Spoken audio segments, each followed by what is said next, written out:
Esta es la predicación correspondiente al domingo 21 de enero de 2024 de la Iglesia Cristiana Cristo Viene de Algeciras. El pasaje de referencia de esta mañana va a ser el Evangelio de Marcos, capítulo 4, versículos 1 al 32, que yo os recomiendo que leáis antes de continuar viendo este vídeo. Porque al tratarse de un capítulo muy largo, yo no voy a estar citando expresamente como suelo hacer, o leyendo partes de versículos como suelo hacer, y por tanto, para no perdernos, recomiendo la lectura previa a ver esta predicación. Si el reinado de Dios está llegando, ¿por qué no lo veo? Si el reinado de Dios está llegando, ¿por qué aparentemente el mundo sigue siendo un desastre como siempre? ¿O es que el reino de Dios está allá lejos, en el cielo, y llegaremos a él cuando muramos y pues este mundo no va a sufrir cambio por ello? A esta última pregunta ya Jesús la ha respondido al principio del Evangelio de Marcos y la podríamos resumir como, no, el reino de Dios ya está aquí, no hay que esperar a ir al cielo, ya está aquí. Volveos a Dios, arrepentíos, volveos a Dios y creed en esta buena noticia, en este Evangelio, acerca de la llegada del reinado de Dios. Lo que encontramos en el capítulo 1, versículo 15 de este Evangelio de Marcos. Pero al resto de preguntas que hemos formulado, la respuesta la tenemos en este capítulo 4.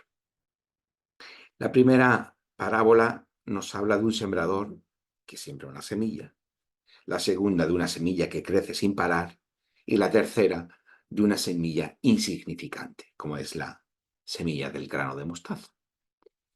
Pero, ¿qué son estas semillas? ¿Y a qué hacen referencia? ¿Quién es el sembrador? ¿Y por qué es importante para nosotros? La semilla es la palabra de la predicación del reino de Dios, pero que no siempre es bien acogida, como nos dice la parábola del sembrador. La semilla es sembrada, pero ahora debe fructificar en cada uno de los terrenos de aquellas personas y comunidades que escuchan y reciben dicha palabra.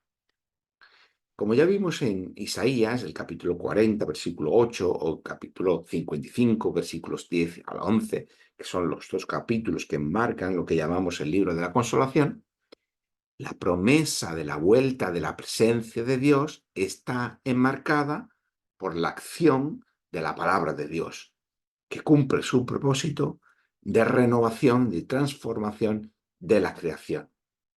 Esa palabra de Dios que es capaz de traer vida, sanidad y esperanza a Israel, pero no solo a Israel, sino a toda la creación.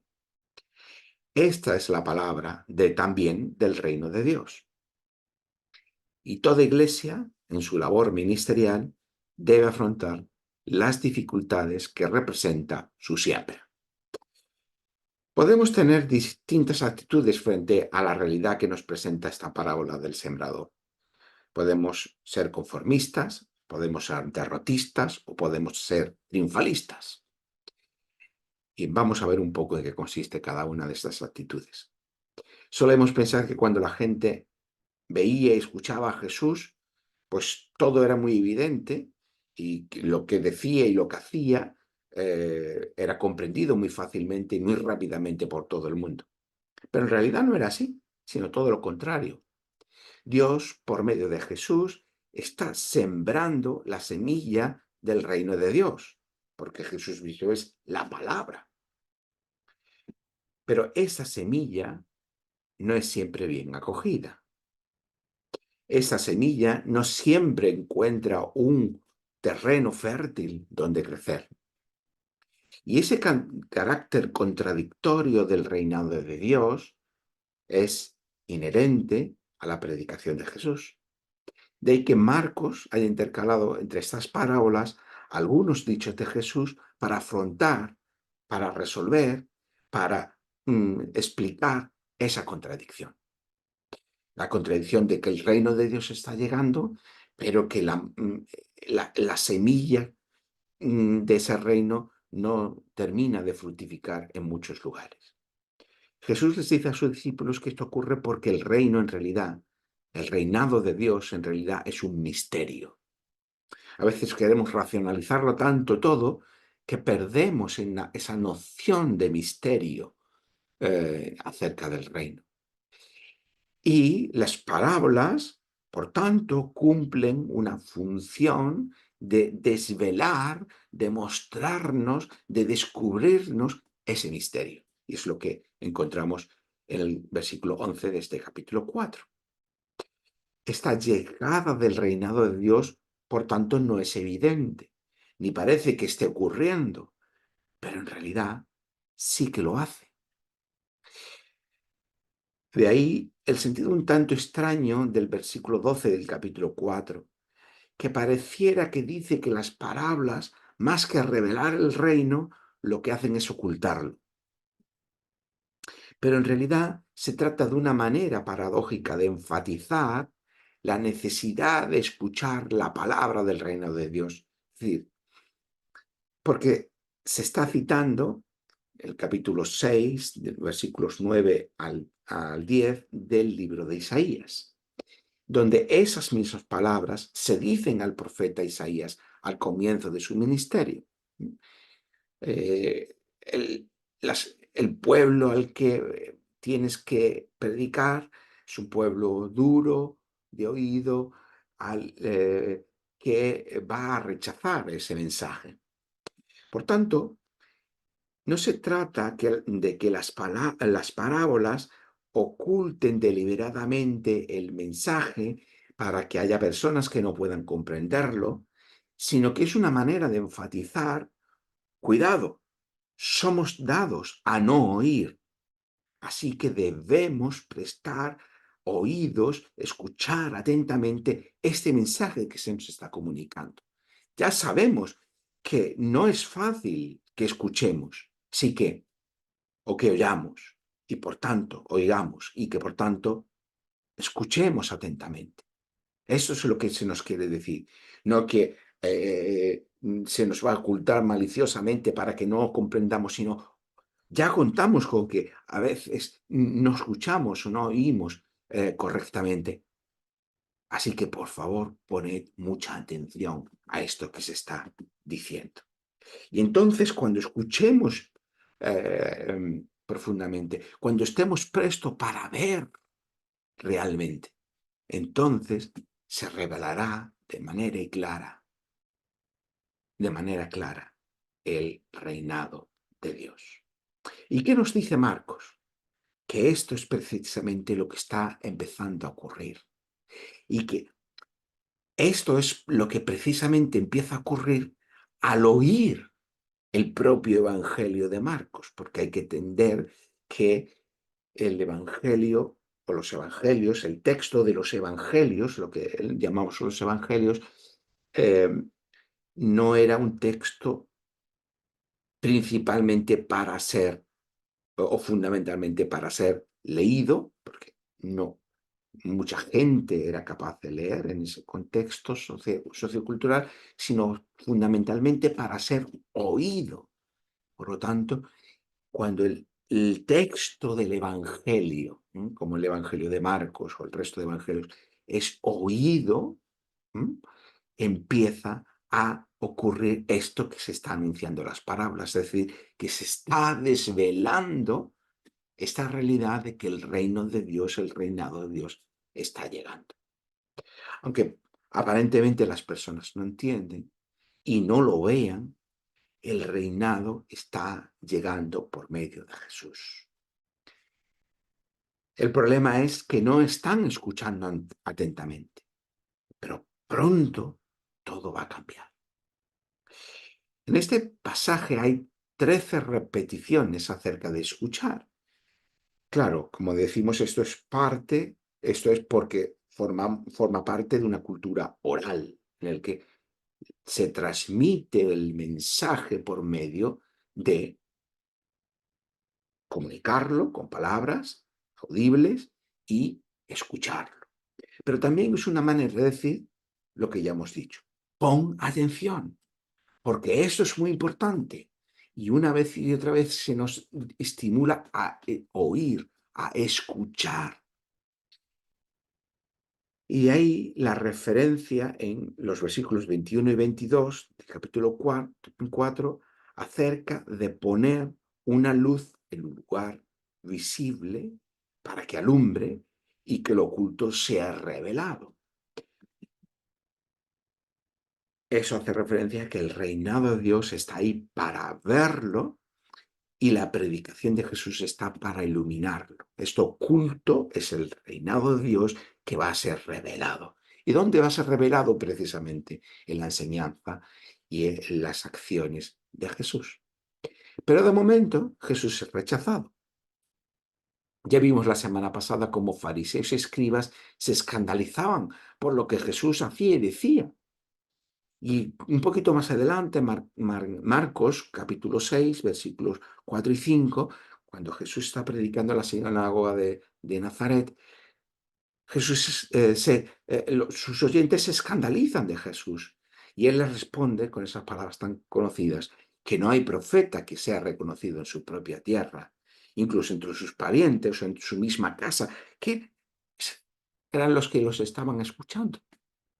Incluso los suyos, los que lo conocen de toda la vida, rechazan a Jesús. Así que podemos nosotros llegar a pensar que si el propio Jesús y el mensaje del reino que él estaba anunciando fueron rechazados dentro de su propio contexto, pues entonces que es lógico y normal que a nosotros nos ocurra lo mismo. Por tanto, siguiendo esa línea de pensamiento, interpretamos el rechazo o la indiferencia al mensaje del Evangelio como algo normal y por tanto podemos caer en una actitud conformista. Bueno, esto es lo que hay y no esperamos gran cosa. También podríamos darnos cuenta de que al comparar los distintos terrenos donde cae la semilla, junto al camino, entre piedras, entre espinos y la buena tierra, solo el cuarto, la buena tierra, es favorable para el crecimiento de la semilla del reino y, por tanto, la mayoría de las personas o comunidades que escuchan la palabra, pues se muestran infructuosas, como nos explica la propia parábola en los versículos 14 al 20. Si reflexionamos sobre cómo es la sociedad en la que vivimos, podemos definirla básicamente como indiferente al Evangelio, o podríamos llegar a definirla así. Y entonces podríamos convencernos de que la mayor parte de la tierra de nuestra sociedad es como esa tierra junto al camino, una tierra endurecida por el paso constante y firme de la secularización. La secularización es ese patrón de pensamiento y comportamiento que definimos como vivir como si Dios no existiera y que ha endurecido las condiciones para la fe de nuestra sociedad durante los 3 últimos siglos, por lo menos hablando del contexto en Europa. No obstante, la secularización no lleva necesariamente a que la gente se muestre hostil al Evangelio. Incluso puede tener un cierto fruto. Que la sociedad sea secular no significa que la religión y la fe desaparezcan, sino que la religión y la fe quedan transformadas. O dicho de otra forma, no significa que la iglesia y la fe desaparezcan, sino que quedan transformadas, debilitándolas y haciéndolas superficiales. Es lo que ocurre eh, en los dos primeros terrenos, como en los dos primeros terrenos, junto al camino y entre piedras. Vivimos una sociedad en la que no hay tiempo ni espacio para la profundidad y para el arraigo que se necesita para escuchar la palabra del Evangelio. Y por otro lado, el perseguir nuestros sueños, las carreras profesionales, o estar inmersos en el consumo, hace que la indiferencia al mensaje del Evangelio pueda fructificar. Es el terreno entre los espinos que nos hablan los versículos 18 y 19. Así que podríamos llegar a pensar que nuestra sociedad es especialmente proclive a este rechazo del mensaje del Evangelio. Y esa sería la actitud derrotista. Bueno, pues no hay nada que hacer, nos encerramos en nosotros mismos porque el mundo está perdido. No obstante, ya hemos mencionado, ya hemos hablado del rechazo recibido por Jesús, de la dureza del pueblo ante la predicación de Isaías. También Jeremías y también Ezequiel se quejaron de lo mismo. Leemos Jeremías 5:21 o Ezequiel 12:2 como botones de muestra. Por tanto, en realidad tenemos que darnos cuenta que la indiferencia o el rechazo al Evangelio no es exclusiva de nuestra sociedad. Por tanto, no es motivo tampoco ni para ser conformistas ni para ser derrotistas. Como contraste de los anteriores, podemos concentrarnos en la buena tierra, donde la semilla fructifica abundantemente. Nos mostramos como sembradores indiferentes al resto de terrenos porque sabemos que siempre habrá una tierra buena donde podamos cosechar. Y esta es, desgraciadamente, la estrategia de muchos enfoques de evangelización actuales.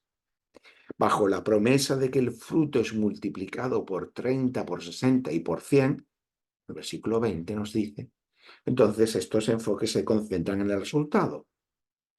Y esto nos convierte en triunfalistas, al pensar que el objeto de la evangelización es únicamente el crecimiento numérico.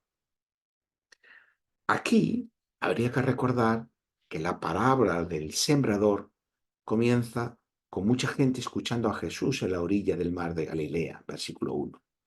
Sin embargo, para la mayoría, seguir a Jesús fue algo superficial, fue algo de un momento, fue algo que ocurrió, pero desapareció.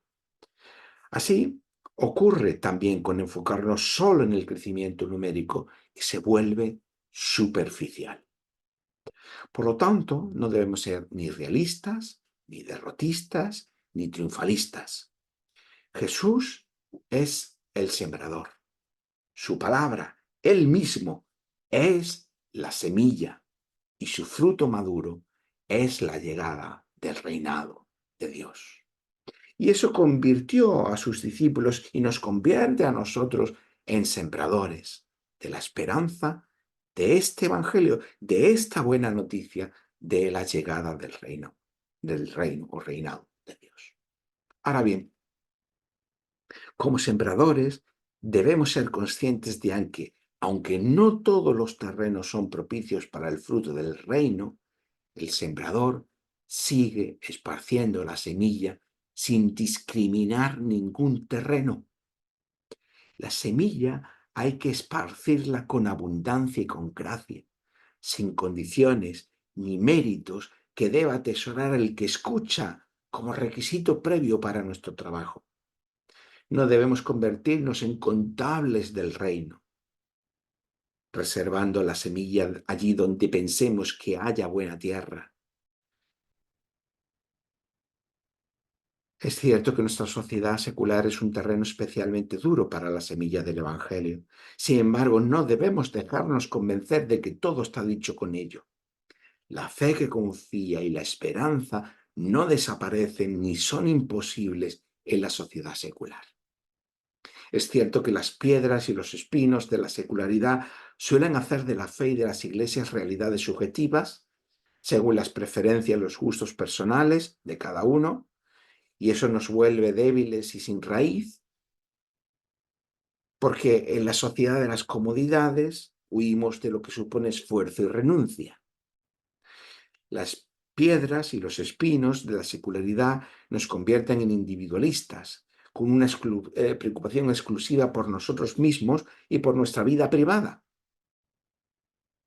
Esos espinos y piedras de la sociedad secular, en forma de individualismo, subjetivismo y privatización, ahogan la semilla del reino, dificultando que fructifique, incluso en la propia iglesia o en la propia vida de los creyentes. Por eso, con estas parábolas, somos invitados a escuchar y a ver profundamente y a creer en la buena noticia de la llegada del reinado de Dios.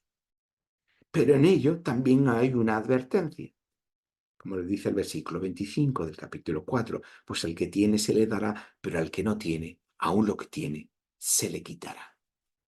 En sociología hay un principio que se le llama el efecto Mateo, por este versículo en su paralelo en el Evangelio de Mateo, que aplicado a la iglesia significaría que las iglesias grandes atraen a más gente y las pequeñas tienden a hacerse aún más pequeñas o incluso a desaparecer.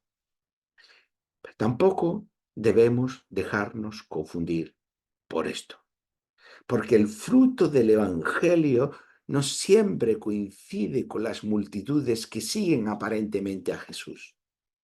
El fruto del Evangelio es el crecimiento del reinado de Dios y de eso nos hablan las otras dos parábolas de este capítulo 4. Hay algo que a menudo olvidamos, es que el reino no tiene que ver solo con la iglesia, sino que esa realidad de Dios el reino es esa realidad de Dios que imparable viene a nosotros. Las iglesias somos a menudo frágiles y débiles sembradores de la esperanza del reino, pero no somos el reino todavía. En los versículos 26 y 29 de este capítulo 4 nos hablan de plantar una semilla, pero una semilla en la que de la que el crecimiento no depende de nosotros, no depende de que estemos despiertos o dormidos, de que nos levantemos o de que nos acostemos, que incluso en cada una de esas circunstancias el crecimiento sigue adelante. Por tanto, es importante que aunque la semilla parece insignificante, incluso en medio de nuestra sociedad secular,